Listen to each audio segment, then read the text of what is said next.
My parents gave my college fund to my brother's wedding, so I worked 3 jobs, became a doctor, and now they're asking me to pay for his divorce. Before we move forward, please show some love by subscribing and share your location in the comments. I love seeing where our family is watching from. I was 17 when my parents sat me down at our kitchen table in Southside Chicago, their faces carrying that look, the one that said my life was about to change. Mama twisted her wedding ring, something she only did when nervous.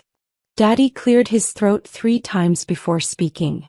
Lucinda, baby, we need to talk about your college fund. My heart stopped. That fund represented 13 years of birthdays, Christmases, and summers spent watching my friends vacation while I stayed home. $63,000. My escape route from this neighborhood, from struggle, from everything holding me back. What about it? I asked, though I already felt the ground shifting beneath me. Daddy looked at Mama. She looked at the floor. Your brother's getting married, she finally said. Doreen's pregnant and Joel wants to do right by her.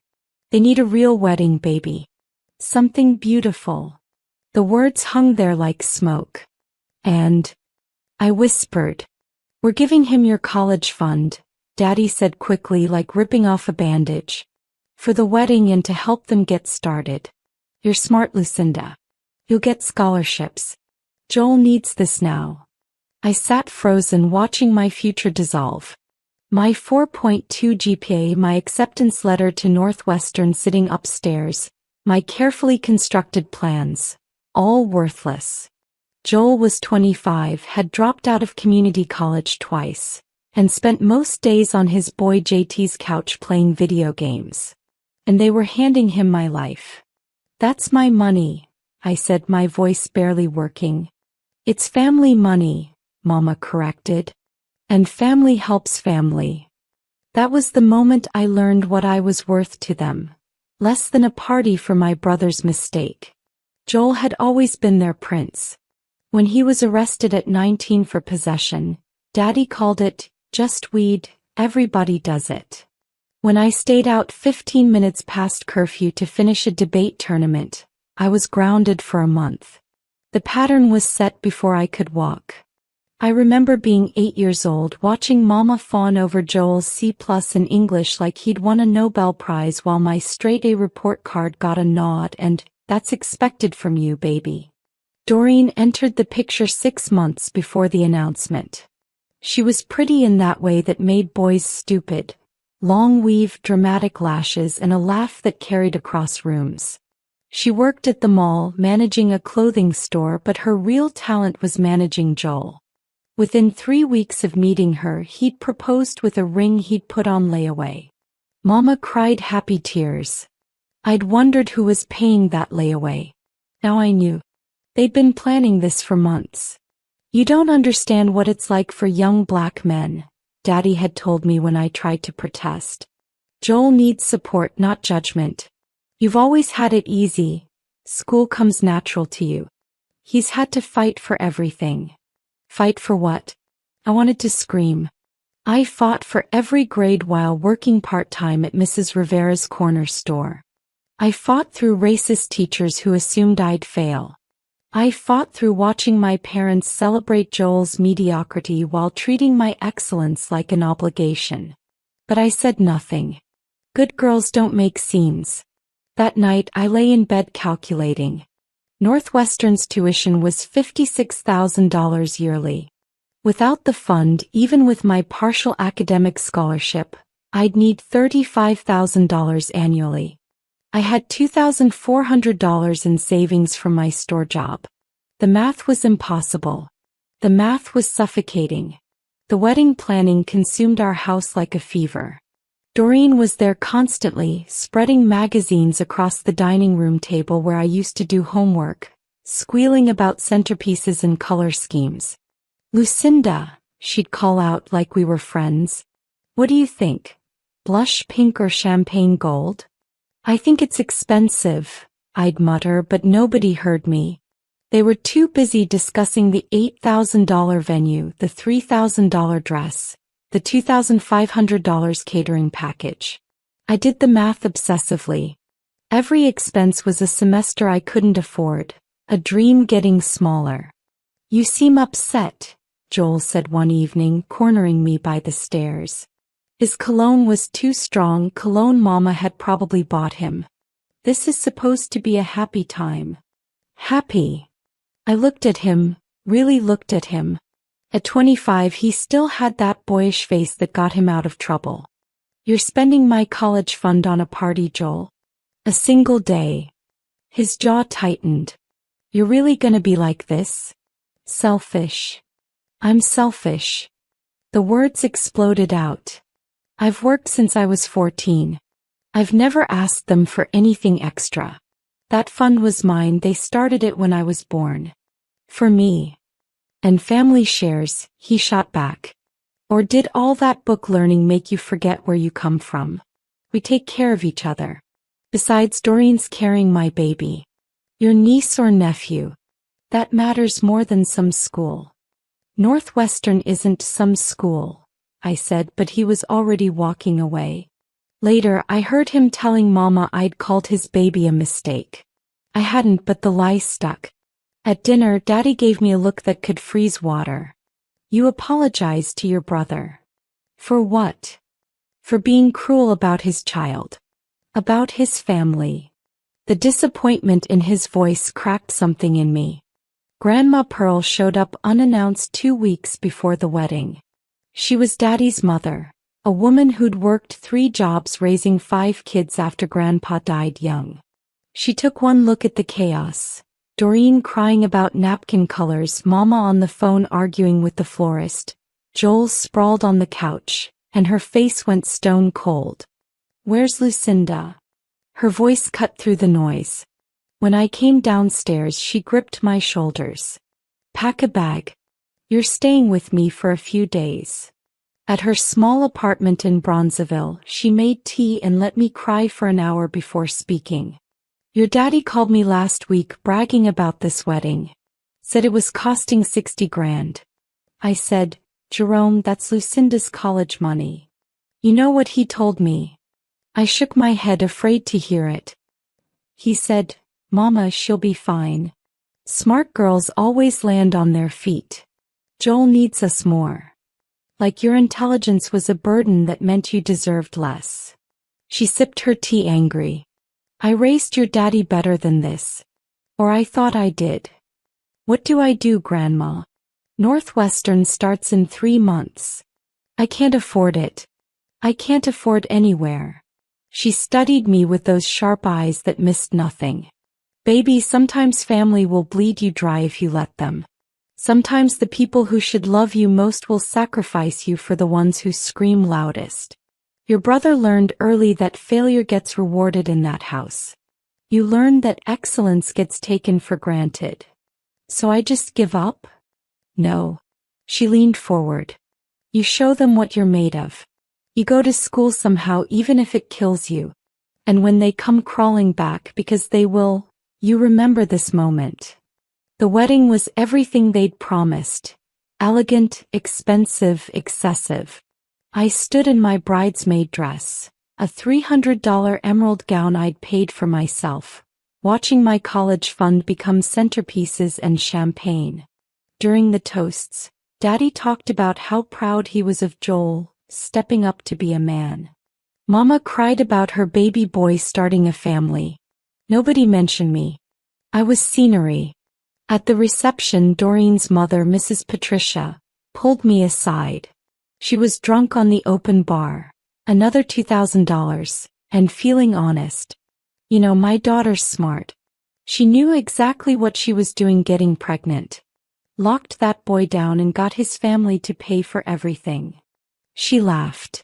No offense, sweetheart, but your parents are suckers. The words hit like ice water. I watched Doreen across the room laughing with her bridesmaids, one hand on her their belly. She caught my eye and smiled, a smile that knew exactly what she'd taken from me. That's when I understood. This wasn't just about Joel needing help. This was calculated. Doreen had sized up my family, found the weakness and exploited it. And my parents had helped her do it. During the bouquet toss, Mama pushed me forward. "Your turn's coming, baby." The bouquet hit my chest and fell to the floor.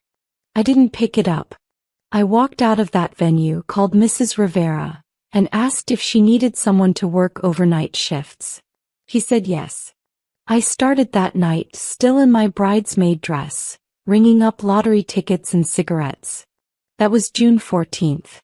The day I stopped being their daughter and started being my own salvation. I worked 3 jobs that summer. Mrs. Rivera's overnight shifts, Monday through Thursday, 11 p.m. to 7 a.m. Weekend days at a daycare center in Hyde Park, $12 an hour, watching kids whose parents could afford Northwestern without blinking. Friday and Saturday nights waitressing at Marcello's, an Italian place where I smiled through entitled customers and occasional racism for tip money. I slept 4 hours daily if I was lucky. I lost 15 pounds. My eyes developed permanent dark circles. Northwestern's financial aid office became my second home. I appealed their decision 3 times, armed with my story. A sympathetic counselor named Ms. Rodriguez, a first-generation college student herself, helped me find every grant, every scholarship, every opportunity. By August, we'd scraped together enough for freshman year. Tuition mostly covered, living expenses on me. I'd be broke and exhausted, but I'd be there. My parents barely noticed my absence. When I came home to sleep, Joel and Doreen had moved into my room. It was bigger than his, they explained. My stuff was crammed into the basement. "You're going away anyway," Mama said when I protested. "They need space for the baby." The baby arrived early mid-August. A girl they named Heaven. She was beautiful and innocent, and I refused to resent her for what her parents had done. When I held her in the hospital, Joel actually thanked me. "For understanding," he said. "Family's everything." I handed Heaven back. "I'm leaving for school next week. I'll be too busy to visit much." "That's cold," Doreen said from her hospital bed. "She's your niece." "And Northwestern is my future," I replied. "The future you tried to steal, I didn't add." The night before I left, Grandma Pearl gave me $500 cash. Emergency money. Hide it from everyone. She hugged me tight. "Make them regret underestimating you." I intended to. Northwestern was another planet. My roommate, Jessica, was a blonde from Connecticut whose family owned a pharmaceutical company. She had a car, a credit card with no limit, and casual assumptions about spring breaks in Europe. We got along fine. She was kind in that oblivious way rich people sometimes are. But every interaction reminded me I didn't belong. While she slept, I worked. The university let me keep a campus library job, overnight security desk for nights weekly. I studied during shifts, lived on ramen and free food from campus events, and watched my classmates stress about midterms while I stressed about making rent for my shared off-campus apartment. I'd moved out sophomore year. Dorms were too expensive. My biology professor, Dr. Reed, a woman who'd fought similar battles, took me under her wing. "You have the hunger," she told me after I aced her notoriously difficult exam. "Not for grades, for escape. I recognize it." She recommended me for paid research positions, helped me network, became the mentor my parents should have been. I went home for Thanksgiving freshman year. Once, Mama spent dinner talking about Heaven's first words, Joel's new job at a warehouse, which he'd quit by Christmas, and Doreen's plans to become a social media influencer. When I mentioned making Dean's List, Daddy nodded absently. "That's good, baby."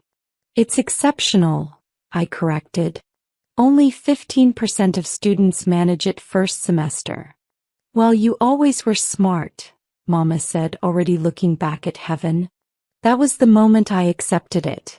I could cure cancer and they'd still be more impressed by Joel showing up on time. So I stopped going home.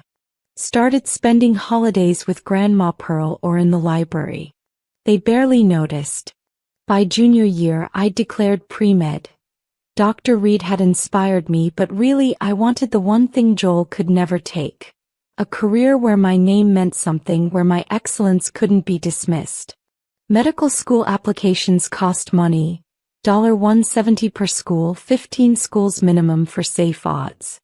I saved for 6 months, skipping meals, walking everywhere, mending clothes until they fell apart. The day I submitted my applications, I allowed myself one moment of pride. Then I went back to work. Joel called that same night, his voice tight. "Yo, Lucinda, I need a favor." I almost laughed. We hadn't spoken in 8 months. "What kind of favor?" "Money. Just like $500. The car broke down and I need it for work. I'll pay you back next month, I swear." "No." Silence. "Then, what do you mean, no?" "I'm your brother. The brother who took my college fund and hasn't spoken to me since? That brother." My voice was ice. "I don't have $500. I work 3 jobs to eat ramen. Ask Mom and Dad. They're tapped out. The baby's expensive, man. Formula, diapers, all that. You're in school, you got loans and stuff." "Loans I'm drowning in because you took my fund. Good night, Joel." I hung up. He called back 7 times. I blocked him. Mama called the next day. "Lucinda Monique Simpson, you will not disrespect your brother like that. He asked for help and you—" "No," I interrupted. "You don't get to do this. You gave him my entire future for a party. You chose him then. Don't ask me to choose him now. That's family money and it went to family. You're being selfish." "Selfish?" I worked myself to break down so I could have what you promised me. What you took away. Joel is 27 years old. If he can't fix his own car, that's his problem, not mine. We raised you better than this," she said coldly. "No," I said. "You raised Joel to expect everything. You raised me to accept nothing. I'm done accepting it." I hung up, cried for an hour, then studied for my MC. The letter came on a Tuesday in March. Johns Hopkins School of Medicine. Full acceptance. I sat on my apartment floor staring at it, shaking. Johns Hopkins. One of the best medical programs in the world. I'd done it. Despite everything, I'd done it. Dr. Reed cried when I told her. Grandma Pearl screamed so loud her neighbors checked on her. Jessica took me out for a celebration dinner I couldn't really afford but pretended I could. For one perfect week I let myself feel victorious. Then Doreen posted on Facebook, "So blessed. Baby number 2 on the way. Heaven's going to be a big sister." I stared at the announcement, at the comments from my parents. So excited. "Our family is growing." At Joel's reply, "My queens." They'd learned nothing. Joel still worked part-time. They'd moved into a bigger apartment they couldn't afford, and now another baby. The pattern was repeating, and I knew, absolutely knew, they'd come to me for money eventually. I called Grandma Pearl. "They're going to ask me to help them, aren't they?" "Probably," she agreed. "Your brother's a fool and your parents enabled him into it.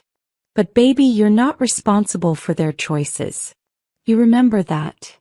I didn't tell my parents about Johns Hopkins. Didn't post it, didn't announce it. Let them find out from Grandma if they cared enough to ask. They didn't. Not for 3 months, until Doreen's mother mentioned it at a family cookout. Mama called that evening, hurt in her voice. "Pearl says you got into medical school? Johns Hopkins." "Yeah. I start in August. Why didn't you tell us?" "That's wonderful, baby. We're so proud." "Are you?" I asked quietly. "You didn't ask about my applications. Didn't ask about my MCAT score, which was 520, by the way, 98th percentile. You haven't asked about my life in 3 years unless you needed something. That's not fair, Lucinda." What's not fair is stealing my college fund. What's not fair is making Joel's failures my problem. What's not fair is punishing me for succeeding while rewarding him for barely trying. Johns Hopkins consumed me beautifully. The workload was crushing, the competition fierce, but I was built for this. Years of exhaustion had prepared me for 80-hour weeks. While classmates complained about stress, I thrived. This was freedom. Every surgery I observed, every diagnosis I learned, every patient I helped was proof I'd escaped. Dr. Lowe, my anatomy professor, called me a natural. You have hands that understand bodies, she said. I specialized in emergency medicine. Fast-paced, high-stakes, immediate impact. No time for doubt. I still worked part-time, the debt was real, but less frantically. I could sleep 5 hours some nights. Eat real meals occasionally. I even dated briefly, a surgical resident named David who was kind and stable and everything my family wasn't. It didn't work out, medical school relationships rarely do, but it taught me I could be wanted for who I was, not what I could provide. My parents' calls became transactional. Lucinda, Joel needs help with his electric bill. Lucinda, can you send money for Heaven's birthday? Lucinda, just $200 for groceries. I said no every time. They called me cruel. I called it boundaries. Grandma Pearl called it overdue. Joel's second daughter, Nevaeh, Heaven spelled backward because of course, arrived during my second year. I sent a card. No money, no visit. Doreen posted passive-aggressive messages. Some people forget where they come from. Family should support family. I blocked her too.